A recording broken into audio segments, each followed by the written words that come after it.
You lied to me. You lied to me. You said there'd be no recall. That scared the living daylights out of me. So that's an old railway track. It's a bit, piece of an old railway track. Very good. I think as far as I know, it's a bit of Killala railway track. Killala railway track. Just as well they closed the railway down, isn't it? But I was looking recently there from 1700, the records, 17 something, 47 wrecks in this bay. 47? Yeah. You're talking back in the days of sailing ships necessarily? Yeah. Do you want to see if our pistol will work? I think I'll let you do the pistol just in case. The 22nd of August 1798 was the eve of a bright harvest day, we are told. It was also the birthday of a certain Frenchman called Jean-Joseph Humbert, who had reached the age of 31. Now, I don't know how most young men celebrated their birthdays back in those days, but General Humbert, as we've come to know him, celebrated his by invading Ireland. He was at the head of an expeditionary force of 1,019 troops, and he had come in support of the rebellion of the United Irishmen. In military terms, he was quite successful at first, and after a few victories was able to declare the province of Connaught a republic. But the truth of the matter was, he had arrived too late. The rising had already been put down elsewhere in the country. He was massively outnumbered by the English forces and soon had to surrender. Nonetheless, his exploits in this area are still referred to, over 2 centuries later, as the Year of the French. And the place where he first set foot on Irish soil has become almost synonymous with his ill-fated heroics. Welcome to Killala Bay in the north of County Mayo.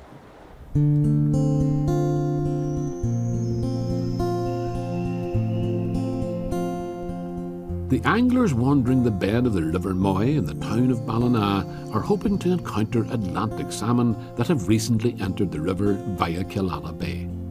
Both behaviours, the salmon migrating, the anglers fishing, have been going on in some form or another for countless generations.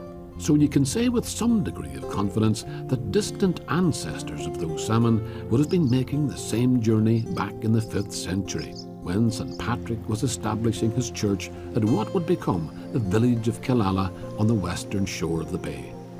And you can also be sure that they were still passing along their watery highway some 700 years later when the round tower was erected, and again in the late 17th century when the Church of Ireland Cathedral broke the horizon.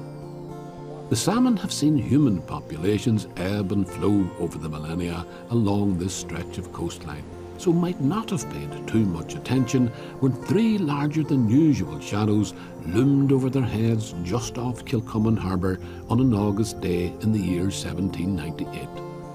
These were the hulls of 3 frigates carrying General Humbert's expeditionary force, which had arrived via Ireland's back door, so to speak, under English flags, which were lowered when the ships dropped anchor.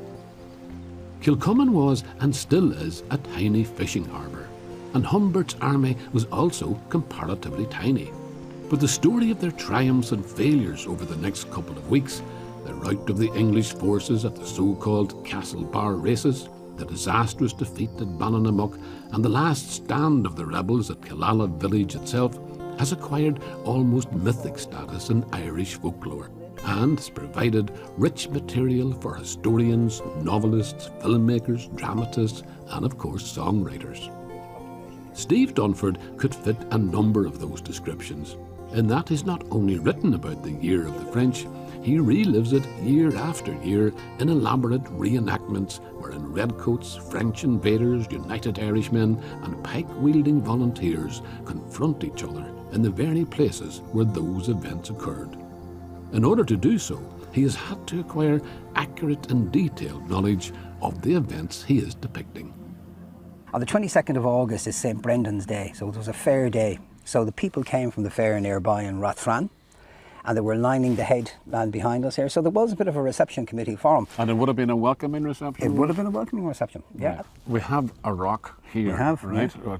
It's prized in its own plinth up here. Absolutely. And this is supposed, I'm going to say alleged, no, you're going to correct me. I am right? going to correct you. This is the rock at which it's alleged that Humbert first stood on Irish soil. Absolutely. Is that really true? No, that is true, because they had a similar rock for Nappertandy in Donegal, which they lost. Now, I don't know how you lose a rock that size, but they did lose it. Right. That is it. No, it's documented. That is the one. And was taken from the shore in 1898 for the centenary of the rebellion, and it was used as a sort of a tourist attraction. Yeah, you can see why it was tempting for somebody to stand on top of it. You know, you can picture the sort of vainglorious young man, and he's putting one foot up on the top of the wee. And he's got all it looks the like a colour bed almost. It does actually. It does actually. And he's got all the resplendent uniform and all the rest of it. And he was the second man ashore. So he struck a pose. Struck a pose, and there's a lovely story, folkloric story, told that when he came ashore, that of that crowd of people who had been at the fair, that a guy steps out and takes a whistle out of his pocket and plays a tune called Paugeen O'Rafferty, and that Humbert is supposed to have acknowledged it by doffing his hat.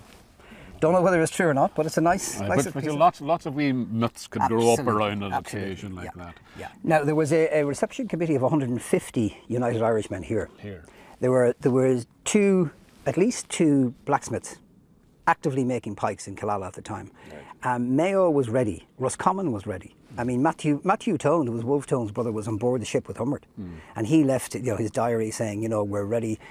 James Plunkett in Roscommon has 3,500 men. We're going to, the country is going to rise, and it did rise, but it didn't rise in conjunction with it. The problem was, of course, that it had already risen all over the rest of the country and been put down. Would they have been aware? I mean, you know how absolutely. we have instant news these days, but they would have been aware of what was like the rest of the country. They would, because a strange thing about this whole 1798 rebellion is that it was Masonic driven, and this is what people don't get. So a lot of the high ranking members of the United Irishmen were Freemasons, so they got the word across the country on the lodge system. And the password for Killala, when the French landed at Killala, was called the Corrad Eg Killala, your friends are at Killala. And it went from Killala. Word of mouth mostly then. Word of mouth, Right. I mean, the outcome of it all, for Humbert himself and for a lot of his soldiers, I mean, they were prisoners of war and they were traded off. Yes, so he was repatriated and eventually had a career in America, as we know. But for the native Irish here, it wasn't a very pleasant prospect at all. I often think, and not anyway disparaging to the ordinary pikemen and things like that, but you had a lot of people like the Blakes and O'Dowdas who were very well-to-do and very wealthy Irish landowners. They had an awful lot to lose and they lost it. And they threw their lot in with Humbert, and like they lost their lands and God knows, Well, hundreds lost their lives. Oh, they did. And these guys lost their lives as well. There's a lovely round figure of 600 that keeps cropping up. There were 600 butchered in Ballinamuck. There were 600 butchered when they came back to Killala. It's a lovely little round-up figure, They have no idea, because as happened in Ulster, when they came back here, they had to teach the people a lesson. It was horrible. War is horrible. There's nothing glamorous about it. And while we do reenactments, and while one, if not two, of my own ancestors took part in that. Really? Oh yes, really? yeah. And I often wonder, because I don't know what happened to them. They were ordinary people, ordinary pikemen, So that's the other aspect of it. I mean, you're an example of it yourself, but there are people living all around here now who are direct descendants of those men. From pikemen, United Irishmen, redcoats. Redcoats as well. Right, absolutely. That's the other side of the coin. That's the other side of the coin. That quite a lot of the British Army in Ireland at the time were militia.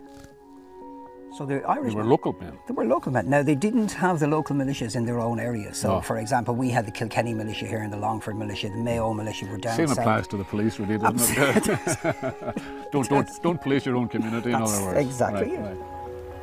Steve sometimes jokingly styles himself General Dunford. But in truth, he would actually need to exercise a general's command on occasion, as when he brings hundreds of like-minded reenactors onto the streets of Mayo and elsewhere to demonstrate some of the realities of 18th century warfare.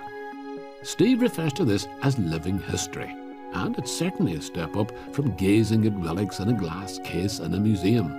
But for people like me, who never really grew up, it's an excuse to dress up and indulge a few childhood fantasies. Steve's a Frenchman, by the way, and I'm an officer, no less, of the United Irishmen. And people dressed just like us would have marched across the enchanting Kilcommon Strand and Lacken Bay on that shining harvest day back in August 1798. The wadding and everything went down. Okay. No, sir. You want to load mine as well? Now, this is loaded. It is loaded. Right, but I'm not going to go off half-cocked. No, what you need to do now is you need to cock that gun. So pull that back. Like this? Yep. Quite stiff. Now, up to your shoulder. Am I going to fire it? Yeah, you're going to fire it. Absolutely. Is it going to come back and... No. Right, okay. Aim at something. What'll I aim at? Aim at the sky. I'll aim at the sky. Okay. I'm sure they're going to tell me there's something wrong with what I'm doing.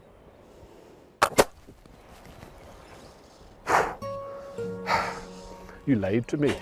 You lied to me. You said there'd be no recoil. That scared the living daylights out of me. Come on, there you go. Whoa. Do you want to see if our pistol will work? I think I'll let you do the pistol just in case. What do you think?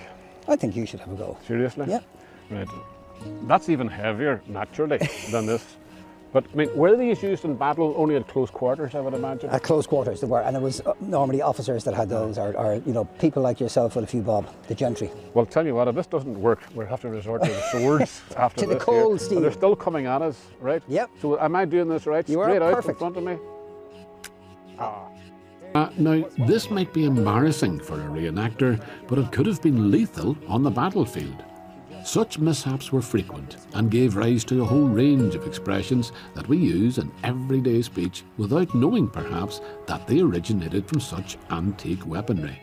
Steve tells me I could have been half-cocked, or I might be a skinflint, and there are others. So that's your cartridge, cartridge, right? You right. would have had a ball in that, right? Right. Like your little cannonball, as you said, Okay. right? So you bite the bullet. Okay. Right? Oh, that's biting Right? the bullet. That's biting the bullet, right? Right, right. You put some powder in here.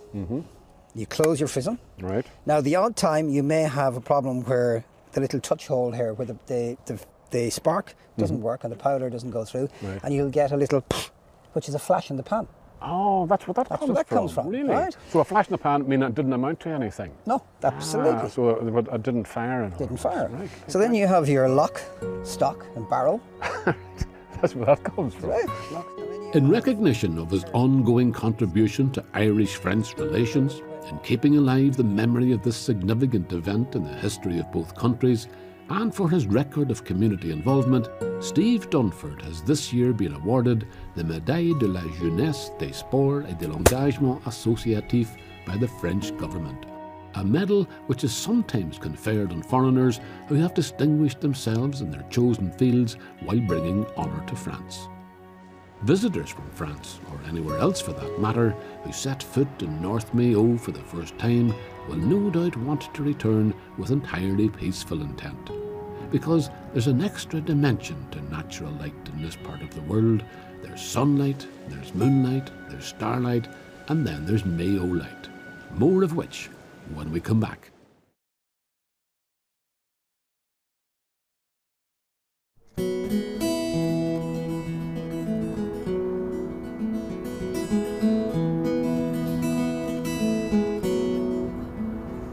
When Dennis Quinn is conducting his foraging tours along the shorefront of Killala Bay, showing people how many of the seaweeds can be collected and eaten directly, or dried and then powdered to be used as seasoning in various soups and other dishes, it must be difficult to keep them gazing downwards at the rock pools when there's such a feast for the eyes if they simply lift their heads and turn in any and every other direction.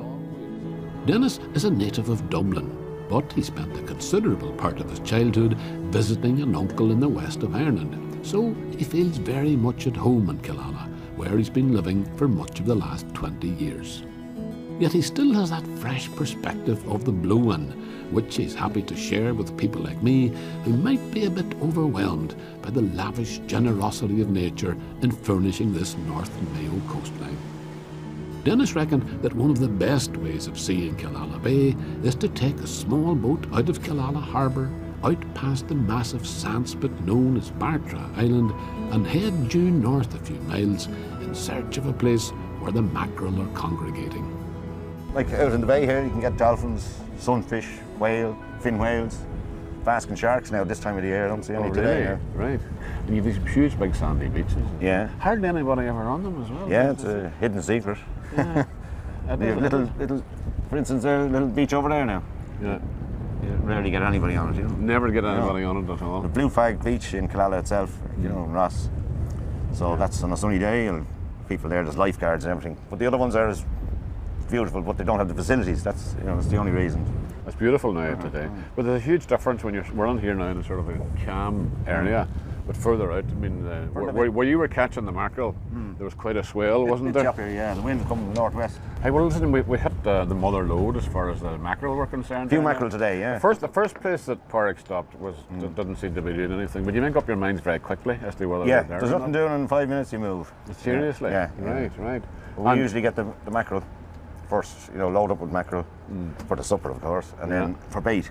For bait as well. And then you've got multiple species out here. It's fantastic fishing. So what would you use the mackerel for bait? What would you Well, all tend sorts of to- species. Everything? Cod, ling, Right. flatfish. And they'll all go for the mackerel as bait as well? Yeah, Right. You can use sand eel as well, or lugworm, different species, Okay. but mackerel is generally the best. Aye. And so, does Warwick know exactly where to go to catch these mackerel? Oh, yeah, sure. Because it all looks the same to me, you know. No. But he must have a sort of Well, you notion see, of you have what's underneath. Yeah, different terrains, like there's peaks, there's a wrecks. There's a wreck out there we usually go fishing on. Right. You get several species around the wreck. And wrecks, you were saying to me, and really, wrecks are kind of artificial reefs, really. Yeah. And that's what happens. But a isn't lot it? of them now, they've disintegrated over the years. There's only one out there at the moment that's spread out along the bottom of the sea, you know. Yeah. But I was looking recently there from 1700, the records, 17 something, 47 wrecks in this bay. 47? Yeah. You're talking back in the days of sailing ships necessarily? Yeah. As Killala was the port, you know. Yeah. But Killala strikes me now today as a quiet wee village, you know. It's a beautiful spot, very tranquil. Yeah. But not as busy as it would have been in the past. No, like I was reading Caesar Ottaway's report or whatever like that. Yeah. Back in the 1850s, and he was talking about how many taverns was there, and blacksmiths, whitesmiths, you know, haberdasheries, Whitesmiths as well. So there's still a bit of blacksmithing going on at the moment, anyway. And that's there's our friend Ray. That's right, visit continues later on. He's on. had it 40 odd years, yeah. That would be our friend Ray Munley we're talking about. Ray's that rare breed, a Ballina blacksmith who doesn't make pikes. Mind you, that's about the only thing he doesn't make, judging by the contents of his forge. Believe it or not, Ray has made most of the objects you can see here, including the tools. And it's a wonder he ever sold anything at all, I told him, because he collects more than he parts with. Ray started his career as a fisherman, but a childhood spent hanging about blacksmiths' forges gave him a taste for making things with iron that became a kind of obsession. If the devil makes work for idle hands, then he's entirely redundant in Ray's company, because this man never stops. I was no sooner in the door than he handed me something he was just after hammering into shape. It took me a while to realise what it actually was. In fact, I thought it was your initials was on it at the start. My own initialed bottle opener or something, isn't it? Yeah, it is indeed. Yeah, So it goes like that? Yeah. No, like, Oh, I see what you mean. Ah, Yeah. right. It's for opening beer bottles. Yeah, It's a terrible pity I don't drink at all, isn't it?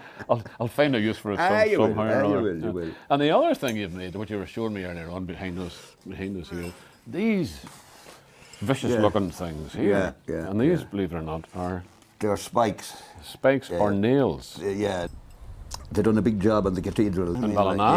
Yeah. They had to replace the nails that were already there. Is that the idea? Well, there was a lot of them, you know what I mean, kind of gone, you know what I mean? Yeah. But they wanted to use the same type of nail They as wanted there was there originally, you know what I mean? Like, They wanted it to be authentic, in other Yeah, words. Is that the yeah, idea? yeah. So that was the original kind of nails they were using hundreds of years ago. that's right, yeah. And a blacksmith would have made those original. Oh, nails, yeah, Right. yeah. They're seriously long, aren't they? Yeah. Will I put a head on one of those? I was going to say, Yeah. you would need a head on that. Oh, for yeah. it Can to- will I just? Please do. Aye, Because you're still working on these ones, in other Aye. words, right? Right. Stick a head on one of them. Put that in your pocket, Julian. I will. I'll stick a head on. So basically what you're going to do is squash Exactly, it upset it, down. upset it. That's the word you use. Upset it. yeah, Right. yeah. I didn't realise that was a blacksmith term at all now. Is I'll know what upsetting means from now on. It means being hit with a hammer. Ah, I see what you mean now. Yeah. No. We'll flatten the head on it. Flatten it properly. See the little, the little sprinkler. Yeah. Just to keep it, you know what I mean? Like, just run it around like that. That keeps it from spreading too far. Yeah, and burning out too quick. I see. And it actually turns the coal to Right. coke.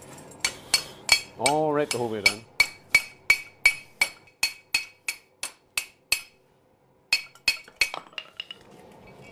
You've actually put a wee point on it. Is that? Oh, I see now. Right.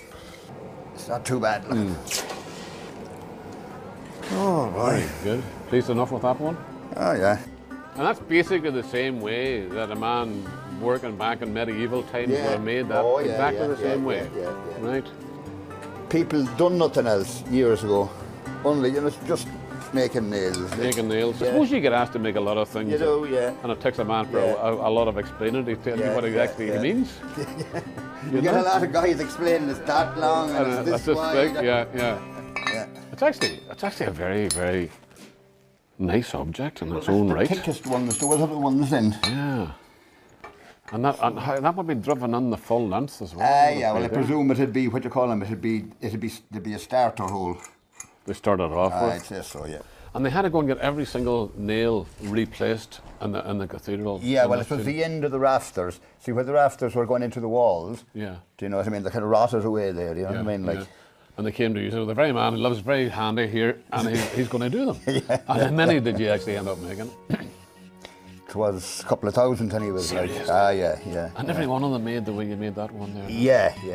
It's just as well then that Ray Munnelly loves working with iron. Mind you, he also loves crab claws roasted over a coke fire. And, as I discovered, so do I.